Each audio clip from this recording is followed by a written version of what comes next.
¿Qué tal, amigos? Voy a cerrar estos comentarios o estas videocápsulas relacionadas con la priorización de alternativas de inversión con un comentario que tiene que ver con la escasez de recursos.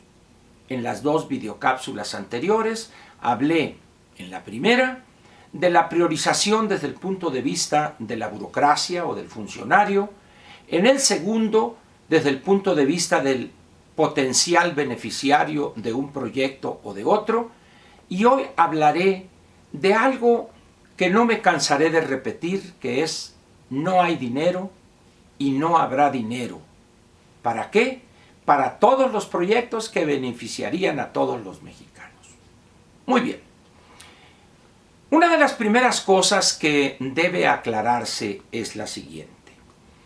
El gobierno mexicano o la clase política en general, al margen de partidos, al margen de presidentes de la República y de gobernadores, la clase política teme decidir, teme enfrentarse a decisiones impopulares y dolorosas por el costo político que le significaría o por el rechazo que tendría de parte de los ciudadanos por haber tomado esta o aquella decisión.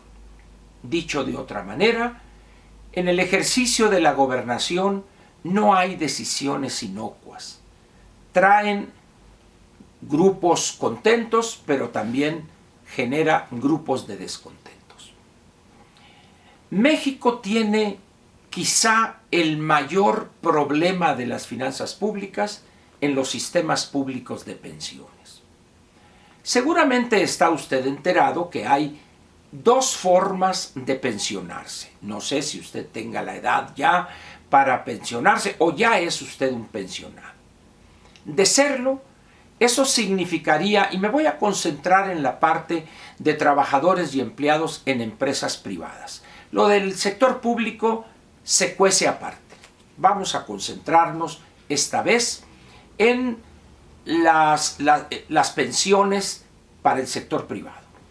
Y no estoy hablando de sistemas especiales de esta empresa o la otra, no, sino de los que derivan o de los beneficios que deriva de lo que se conoce genéricamente como la Ley de 73, es decir, la Ley del Instituto Mexicano del Seguro Social, aprobada en 1973.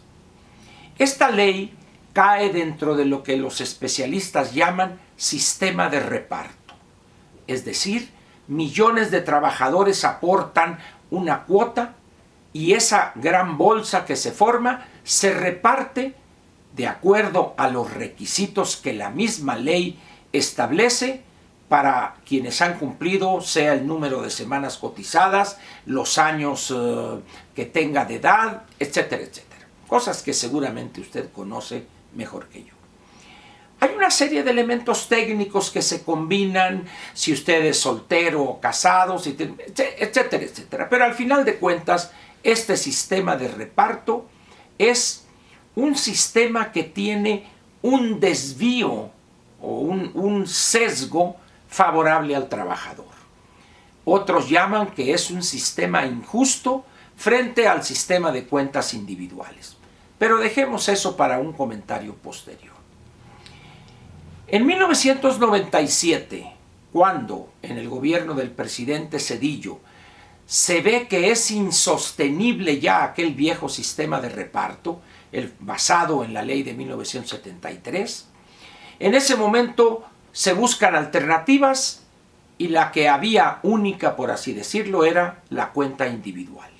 Bien, se establece, se hacen las reformas legales correspondientes y en 1997, a partir de julio de ese año, si no estoy equivocado, entra en vigor el sistema de cuentas individuales, el famoso SAR, Sistema de Ahorro para el Retiro. Ahora ya no estamos ante un sistema de reparto, sino estamos ante un sistema donde la construcción de la pensión de cada uno de nosotros será resultado de lo que cada uno ahorremos durante nuestra vida laboral. Hay un requisito, hay cierto número de semanas y también la edad, etc. Y hay administradoras de esos fondos, de tal manera pues que después de 30, 35, 40 años de trabajo, lo que usted haya ahorrado y que haya sido manejado por esas entidades especializadas, determinará cuál será el monto de su pensión. Muy bien, hasta ahí, desde el punto de vista teórico, todo va muy bien. No más que en 1997 había ya algunos pensionados, pocos, pero había pensionados. A medida que han ido pasando los años, en estos últimos 21, otros trabajadores se han pensionado de acuerdo con lo que establece la ley de 1973. Porque está planteado que si usted trabajó un día o una semana o un mes bajo el viejo régimen de pensión, usted tendrá derecho a pensionarse con la ley de 1973. Dicho de otra manera, si usted antes del 1 de julio del 97 ya trabajaba, es decir, ya cotizaba en el Seguro Social para su pensión, usted se va a pensionar con la ley de 73. Muy bien. Pero resulta que esos fondos no alcanzaban. Las proyecciones demográficas que se hacían demostraban a todas luces que no iba a alcanzar ese dinero. ¿Qué hace el gobierno federal? Algo que se llama en términos financieros asunción de un pasivo. Es decir, asume él ese pasivo laboral acumulado y el que se iba a generar con esa generación que se llama IMSS Transición, lo absorbe el gobierno federal. Y dice, no te preocupes, Seguro Social, voy a limpiar tu balance. Ese pasivo y el pasivo que se vaya generando hasta que todos estos que tienen derecho a pensionarse con la ley del 73 se mueran. Ese va a ser mi pasivo. Muy bien. Y eso podría llegar quizá hasta ya de un número importante, 2030, 2035 o incluso un poco más allá. Muy bien. Pero ¿qué es lo que pasa con ese compromiso que adquirió el gobierno federal? Ese compromiso año con año va creciendo. ¿Y por qué va creciendo? Porque son más los trabajadores que se van pensionando o jubilando con la ley de 1973. Y el gobierno tiene que realizar lo que se llama aportaciones a la seguridad social o aportaciones pensionarias, porque el seguro no tiene dinero para eso y viene directamente del presupuesto de egresos de la federación, con que se le paga a cada pensionado el día último de cada mes su pizcacha. En su cuenta, en su tarjeta de débito, ahí le cae eso y le dan un mes de vacación, un mes de aguinaldo, al final, allá por noviembre. Muy bien. ¿De cuánto fue esa aportación del gobierno federal para la cuestión pensionaria el año 2017? Alrededor, si no estoy equivocado, de póngale usted 720 mil millones de pesos. Muy bien. O un poco más, un poco menos. Pero ¿de cuánto va a ser en este 2018? Probablemente una cantidad, un monto muy cercano a los 800 mil millones de pesos. Y el año que entra se estima que ande alrededor de 900 mil millones de pesos. Para el 2020 probablemente estemos en 1.050.000. Y el 21, súmale usted ahí 150 mil millones de pesos y eso no puede dejar de pagarse. Esa es una aportación, un gasto irreductible del gobierno federal. ¿Por qué?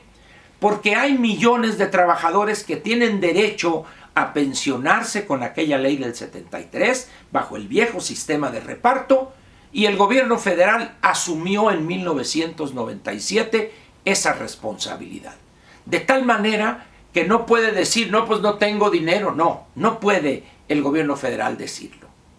¿Qué va a significar eso en términos de presupuesto? Que cada año va a tener que destinar una parte mayor en detrimento de proyectos de inversión. Y eso nos lleva a la cápsula antepasada, a tener que priorizar. Y primero Se tienen que cumplir con los compromisos ineludibles y la aportación por concepto de pensiones, ley de 73 es uno de ellos. ¿Quiénes van a ser los perjudicados por este lado que tendrán que quedarse sin sus recursos para planta potabilizadora, para planta de tratamiento de aguas negras, para este libramiento? No lo sabemos. Pero lo que sí sabemos hoy es que la prioridad número 1 va a ser aportar a las pensiones de esos millones y millones de mexicanos que, afortunados o no, se pensionaron o se van a pensionar con la ley del 73. Por eso no me cansaré de repetir, no habrá recursos. Prepárese entonces usted para vivir esa realidad. Seguramente le tocará algún proyecto donde no podrá ser construido o no podrá ser llevado a ser realidad. ¿Por qué? Porque hubo que pagar las pensiones de aquellos que se pensionaron por una u otra razón con la ley del 73. Y ya verá usted el monto de aportación pensionaria para el año 2024, de aquí a 6 años, y verá usted que esto que hoy le digo, que no habrá recursos para muchos proyectos de inversión. ¿Por qué? Porque el gobierno tendría ineludiblemente que priorizar y poner en primer lugar esa aportación pensionaria. Y para no desanimarlo más, no incluyo el costo financiero de la deuda, porque entonces nos pondríamos ambos, usted y yo, a llorar. Pero finalmente, ¿qué es lo que queda? Que lo que dice ese loco de Ángel Verdugo, que no va a haber recursos, es, como diría ahora sí el doctor Zedillo en su momento, en su campaña, la neta del planeta. No va a haber recursos. Por eso yo le decía en la anterior videocápsula que vale la pena que entendamos que debemos empezar a ser adultos y hacernos responsables de los proyectos de beneficio para nuestra comunidad. Aportar para construirlos, porque el gobierno federal, cada año que pase, tendrá menos capacidad para aportar a esas comunidades que desde hace muchos años están pidiendo este o aquel proyecto. Y eso, no obstante su poder inconmensurable de López, no podrá hacer surgir billetes de la nada. La realidad, pues, más pronto que tarde, alcanzará a López, pero también nos alcanzará a nosotros. Por algo tan sencillo como esto, y con ello termino. No habrá recursos. Muchas gracias por su atención y espero que estas 3 videocápsulas de esta semana, una un lunes, miércoles y viernes, haya sido de su interés y le haya generado una inquietud en relación con eso que no me he cansado de repetir. No habrá recursos. Muchas gracias. Hasta luego.